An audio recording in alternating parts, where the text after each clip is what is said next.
All right, here's a hot button topic that transferred from Coyotes fans to Utah Hockey Club fans, the captaincy.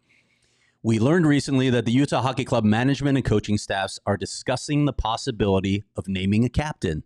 It's been a long time in the making. Obviously, there has not been a captain for this franchise since Oliver Ekman-Larsson. Here's what GM Bill Armstrong told me the other day. We're exploring different options right now. You don't want to give it to somebody and have it taken away, right?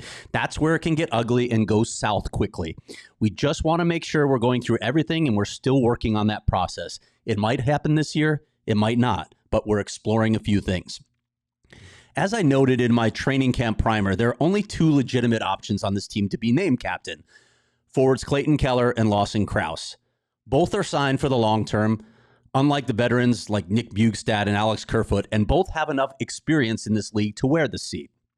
Keller is the clear favorite among the fan base, I would say, probably because of his star quality, but that means nothing, honestly. Fans have no idea how things work in the dressing room, on the bench, or at team functions. Neither does anyone in the local media. They simply haven't been around the team long enough to voice a credible option.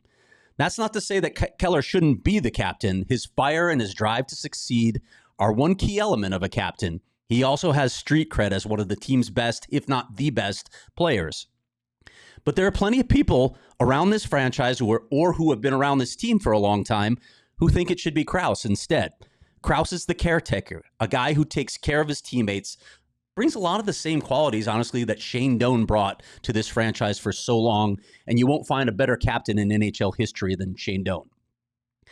That split decision right there, to me, is a problem. As Coach Andre Tourigny said the other day on our show, you'll know you have a captain when everyone in the organization agrees to the same guy, from the ownership all the way down to the trainers.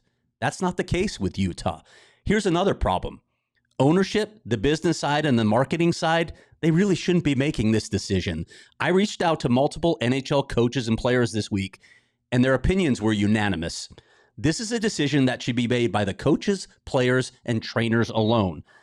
As one coach told me, they're the ones who have the pulse of the room and know the player's character the best.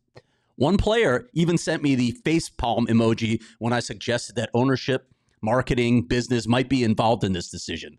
Look, I think those sides should have some input. You don't want a leader who is lousy in front of the camera or in news conference settings. But Andre Tourigny said it on the other day on the show.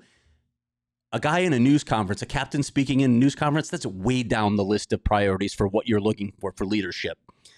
Some people believe it's vital to have the C on somebody's chest. I think that's a narrow and very Western way of thinking about leadership. Group leadership works in all kinds of settings. And I think hierarchical leadership is in many ways an outdated power structure, but I get the idea of having a representative on the ice to speak for the team with officials or even speak in post-game scrums. So here's a great solution. Rotate captains. Let Keller start the season wearing it, then let Crouse wear it. Maybe even have a guy like Nick Bjugstad wear it on occasion. It accomplishes the necessary goal of having a representative on the ice and in post-game media scrums, but it still reinforces Andre Tourigny's belief that this team has a number of great leaders. The roster does not have that one guy who screams, "I'm the captain above all others." There is no Shane Doan or Mark Messier in this room, and that's fine. Get creative, Utah. Don't fall into the same tired way of thinking that plagues the rest of the league. Make the captaincy fit the reality of the situation. Don't force it when it's just not there. We all silly like the mayor.